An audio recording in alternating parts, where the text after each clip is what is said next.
श्वेतमणि त्यागी जी। राधे राधे महाराज। राधे राधे महाराज जी।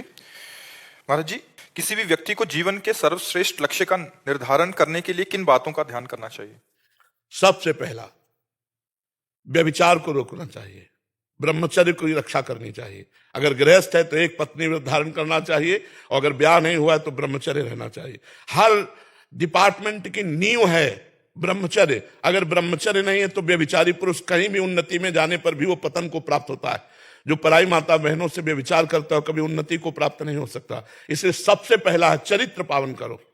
तुम्हारा चरित्र ठीक होना चाहिए, तुम्हारा आचरण ठीक होना चाहिए, और उसके लिए ब्रह्मचर्य का पालन। गृहस्थी में है तो भी संयम रखे, 30 दिन 40 दिन 50 दिन जितना दिन संयम रख सके। और अगर अभी ब्याह नहीं हुआ तो पूरा संयम रखे, और विरक्त है तो पूरा संयम का मार्ग ही है पहला ब्रह्मचर्य।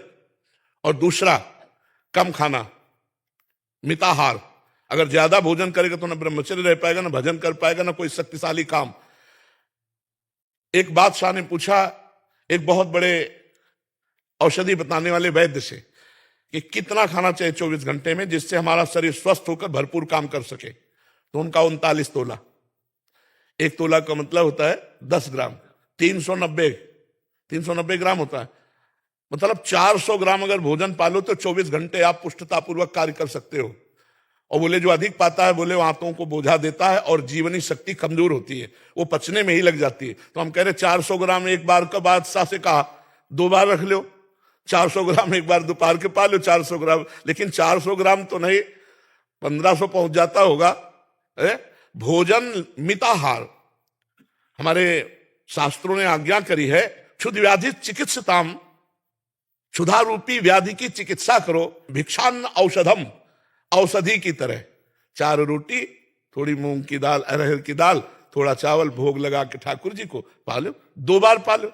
मिताहार, अगर भोजन पवित्र नहीं है और भोजन मित नहीं है, अब ये जो पिज्जा बर्गर सब ये चीजें ना, ये भजन साधन और लक्ष्य की बात जाने दो, सब ये बुद्धि को भ्रष्ट करने वाले अपवित्र आहार हैं और लीवर को खराब करने वाले गरिष्ठ पदार्थ हैं। सात्विक भोजन, शरीर को अगर आप व्यभिचार आदि दोषों में ना उतारो तो भगवान ने स्वयं इतनी सामग्री दी है कि थोड़ा आहार करो, खूब व्यायाम करो, खूब मेहनत करो तो भी आप कमजोर नहीं होगे। अगर हम सात्विक भोजन करें, अल्पाहार करें, तो बहुत जल्दी हमारे अंदर शक्ति का विकास हो, आध्यात्मिक शक्ति का। पहला ब्रह्मचर्य, दूसरा कम खाना मिताहार, और तीसरा कम बोलना। उचित बोलो। हम ये नहीं कहते कि मौन हो जाओ, तो हमें लगता है उचित बोल देना। उचित बोलना, अनुचित बोलने का त्याग करना, इसे मौन ही कहते हैं। कम बोलना और कम सोना। अगर जीवन को लक्ष्य में पहुंचाना है तो हमारी बात को अक्षरशः मान लो, जितने लोग सुनो। पहला ब्रह्मचर्य, दूसरा कम खाना, तीसरा कम बोलना अर्थात मित भाषण करना, विचार पूर्वक बोलना, और चौथी बात कम सोना। अगर आप मेहनत करने वाले व्यक्ति हो तो 6 घंटे पर्याप्त है। 6 चौको 24 घंटे का एक हिस्सा आप सोने में दे सकते हो। 6 चौको 24, 6 घंटे, और वो भी रात्रि के 10 बजे से लेकर के 11, 12, 1, 2, 3, 4। अपने आप ब्रह्म मुहूर्त का समय आ जाता है। 6 घंटे बाद आप उठिए 4 बजे, और 4 बजे उठ करके अपनी दिनचर्या कीजिए। व्यायाम नित्य कर्म करके भगवान नाम जप, जो पाठ करते हैं वो पाठ कीजिए। तो कम सोना, 6 घंटे सोना, लेकिन ठीक समय पे सोना। अब आजकल लोग 1 बजे 2 बजे सोते हैं और दिन के 7-8 बजे तक सोते रहते, फिर जगते। क्या दिनचर्या? भगवान भुवन भास्कर उदय हो गए, तुम्हारी आयु, श्री, कीर्ति, पवित्रता, बुद्धि सबका नाश हो जाएगा। ये लोग तभी तो देखो ना, लोग डिप्रेशन में अधिक पहुंच रहे हैं, दिमागी तनाव बना रहता। क्यों? क्योंकि बुद्धि को सत्य में प्रेरित करने वाले भगवान सूर्य, आयु बढ़ाने वाले भगवान सूर्य, जीवन दान करने वाले भगवान सूर्य उदय हुए। आपने एक अर्घ भी नहीं दिया, प्रणाम भी नहीं किया, भगवत आराधना नहीं की, सैया पे सो रहे, तुम्हारी आयु का अपहरण हो जाएगा। तो ये 4 बातें ध्यान रखनी होगी। ब्रह्मचर्य, कम खाना, कम बोलना, कम सोना, और फिर जिस मार्ग के पथिक बनो, उन संत महापुरुष का आदेश लेकर उनके अनुसार उपासना करो। आप देखो परिपक्व हो जाओगे। लक्ष्य है भगवान की प्राप्ति। अगर मनुष्य शरीर धारण करके सच्चिदानंद प्रभु को प्राप्त नहीं किया, भगवान को प्राप्त नहीं किया, तो फिर जीवन कर जीवित मुर्दे के समान है। जिन हरि भगत हृदय नहीं आनी, जीवित सब समान थे प्राणी। लक्ष्य बनाओ भगवत प्राप्ति, और ऐसे चलो, देखो आनंद आ जाएगा। कम खाना, कम बोलना और कम सोना, और अधिक नाम जप करते हुए खूब मेहनत करो। यहाँ सोने के लिए नहीं आए, यहाँ कमाने के लिए आए हैं। और ऐसी कमाई करो जो ले चलो। क्या? नाम, ये रुपया बैंक बैलेंस, ये जमींदारी, ये जितने भी डिग्रियां हैं और जितने भी पद है सब यही रह जाने वाले प्यारे। हम तो कई बार कहते हैं कि होश में ऐसे देश में कमा रहे हो जहां से चवन्नी नहीं ले जाओगे, यही सब छुड़ा लिया जाएगा। अगर नाम जप किया वो तुम्हारे साथ जाएगा, नाम जप नहीं तो फिर जीवन निरर्थक है। कबीरा सब जग निर्धना, धनवंता नहीं कोई, धनवंता सोई जानिए जाके राम नाम धन होए। जो नाम जप रहा है वही धनी है जी। यद्यपि आपके दर्शन मात्र से समस्त संशयों का निराकरण स्वतः ही हो जाता है, तथापि एक प्रश्न कभी कभी मेरे मन में आता है।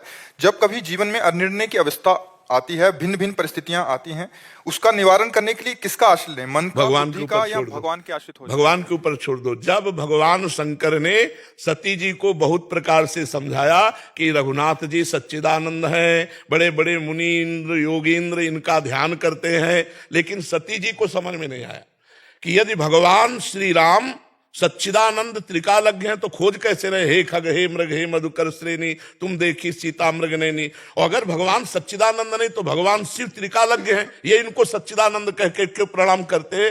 भगवान शंकर ने बार बार समझाया, जब नहीं समझ में आया तब कहा, जो तुम्हारे मन अति संदेहु तो किन जाई परीक्षा लेहु। अब हो ही सोई जो राम रचि राखा, को करी तर्क बढ़ावे शाखा, अस कही जपन लगे हरिनामा। ये सिद्धांत है। पहले हम प्रयत्न करें कि क्या ठीक है क्या नहीं ठीक है। जब हम ऐसी स्थिति में पहुंच जाएं कि निर्णय करने लायक नहीं है तो श्री भगवान के ऊपर छोड़ दें कि हे भगवान आप मुझे संकेत करो, मुझे क्या करना चाहिए क्या नहीं करना चाहिए। तुरंत कोई ना कोई अंदर से उत्तर मिलेगा या बाहर से उत्तर मिलेगा, आप इंतजार करना किसका प्रश्न है। जब ऐसी परिस्थिति हो तो भगवान के ऊपर छोड़ो। हो ही सोई जो राम रचि राखा, को कई तर्क बढ़ावे शाखा। भगवान के ऊपर छोड़ दो, ठीक निर्णय आ जाएगा। अभिषेक व्यास जी बेंगलोर से। राधे राधे महाराज। राधे राधे महाराज जी। महाराज जी, आध्यात्मिक गुरु कहते हैं कि आपसे सब कुछ कर्म करवाया जा रहा है, पर मैं इस दुविधा में हूं कि अगर सब कुछ करवाया जा रहा है तो फिर मैं इतना अभी नहीं समझ नहीं पाए उनकी बात समझ नहीं पाए। आपसे सब कुछ करवाया जा रहा है, कौन करवा रहा है बताओ आप, कौन करवा रहा है? अदृश्य शक्ति है। तो फिर भैया दंड क्यों देती है? पुरस्कार या तिरस्कार दंड क्यों देती भाई? समझना हमारी बात। 3 गुण है माया के। माया के 3 गुण हैं, सतोगुण, रजोगुण, तमोगुण। और इन 3 गुणों का प्रभाव तुम्हारी बुद्धि पे पड़ रहा है और तुम्हारी बुद्धि उन गुणों के अनुसार स्वीकार करके क्रियाएं कर रही, और उसके कर्ता तुम हो तो भोक्ता तुम्हें होना पड़ेगा। अब आप बाजार लगी हुई है, बाजार में क्या पसंद करते हो तुम्हें छूट है। अब तुमने जाकर के जहर पसंद किया तो तुम्हारी पसंद है ना, तो मरोगे तो तुम ही। तो वहां अमृत भी तो है, वहां अच्छे अच्छे पदार्थ भी तो है, तुमने पसंद क्यों गलत किया?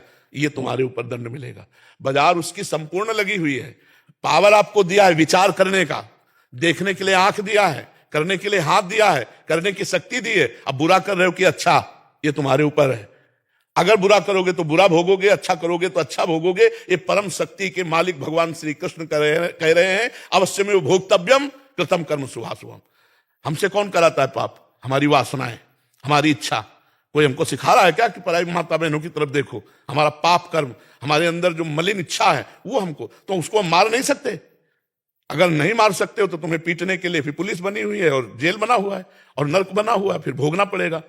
जब हम अहंकार को समर्पित कर देते हैं भगवान के चरणों में तो भगवान उसके जीवन की बागडोर ऐसे पकड़ लेते हैं जैसे अर्जुन के रथ की बागडोर पकड़। अब पूरी जिम्मेदारी अर्जुन को संभाल के चलाना भगवान की है, क्योंकि बागडोर हाथ में। तो अब जब हम शरणागत हो गए तब भगवान उसके जीवन को संभाल लेते हैं। अब उसका कोई भी कर्म नहीं, अब भगवान उसके हृदय में बैठकर और जब भगवान बैठ के कराते हैं तो जगत मंगल होता है, क्योंकि भगवान मंगल भवन अमंगल हारी। भगवान के द्वारा किसी का अमंगल नहीं हो सकता, सबका मंगल होगा। जिन्होंने भगवान को जहर पिलाना चाहा पूतना ने, तो 6वें दिन भगवान ने उसको परम पद दिया जो यशोदा मैया को दिया। भगवान के द्वारा मंगल नहीं होता। अभी हमारी वासनाएं हमसे कर्म करा रही हैं, हमारी इच्छाएं हमारी कामनाएं कर्म करा रही हैं। समझ रहे हो ना? कोई अदृश्य शक्ति नहीं। आप हमें बताओ। महाराज जी, भाग्य भी तो बोलते हैं कि भाग्य पूरा आपके रचित है, कि भाग्य ही सब कुछ होगा। अगर भाग्य के अनुसार मनुष्य शरीर चलता है तो गधे में और मनुष्य में अंतर क्या? नहीं, हम नए भाग्य की रचना करने की सामर्थ्य लेकर के आए हैं। हमारे भाग्य में भगवत प्राप्ति नहीं लिखी, हमारे भाग्य में उन्नति नहीं लिखी। अब हम तपस्या करेंगे, भजन करेंगे, संयम करेंगे, अपने भाग्य को बदलकर नए भाग्य की रचना करेंगे, भगवान को प्राप्त करेंगे। हम भगवान के अंश, सच्चिदानंद अंश है। जान अपने को, जागृत हो। ईश्वर अंश जीव अविनाशी, चेतन अमल सहज सुख राशि। अरे जहां कदम रख दे, भगवान पर विश्वास करके लंका में रावण की सभा में अंगद ने कदम रख दिया कि बार बार मेरे प्रभु को मनुष्य कहता है, हो वीर तेरे सभा में कोई मेरा पैर उठा दे, हिला नहीं पाया। भगवान का अंश है अंगद जी, हम तुम भी भगवान का अंश है। भाग्य के अनुसार चलने वाले नहीं हैं, भाग्य को रौंदने वाले हम हैं। भाग्य को रौंद आया तो भाग्य, देख रहे हो भाग्य क्या कर पा रहा है? भगवान का बल, भगवान का आश्रय, तो भाग्य क्या करेगा? भाग्य क्या करेगा? हमारे शरीर को नष्ट कर दो, भाग्य क्या करेगा? हम अविनाशी दूसरा शरीर धारण करके फिर भजन करेंगे, भगवान की प्राप्ति करेंगे। तू अपने को समझ, भाग्य के अधीन होके नहीं बैठना। नाम जप कर पहले खूब डट के, और ये विचार कर कि मैं भगवान का अंश हूं, मैं परमात्मा का अंश हूं। जिधर कदम रखेगा उधर विजय ही विजय होगी। अभी अहंकार से तो हार ही हार होगी प्यारे, क्योंकि जिधर भी तुम अहंकार करके जाओगे उधर माया तुम्हें परास्त करेगी। और भगवान का बल लेकर के नाम जप करते हुए कैसे लंका में प्रवेश हो रहे हैं हनुमान जी महाराज? कैसे? प्रवेश नगर की जय सब काजा, हृदय राखी कौशलपुर राजा। हृदय में प्रभु को, अब जाओ, जो करोगे वो सब आनंदमय होगा। और जब प्रभु का काज करोगे ना, तो मुख प्रसन्न तन तेज विराजा, किन्हें श्री राम चंद्र कर काजा। अभी वासनाओं के कार्य कर रहे हो, और जब उपासना का कार्य करोगे भगवत भाव से, तो विजय ही विजय, आनंद ही आनंद रहेगा। मान लो मेरी बात, समझ में आ रही? हाँ, अभी उस स्थिति में पहुंचना बहुत कठिन है जहां हो रहा है। जैसे इनके शरीर से कर्म हो रहा है, मुझे क्या मतलब? ऐसे इस शरीर से कर्म हो रहा है, मुझे क्या मतलब?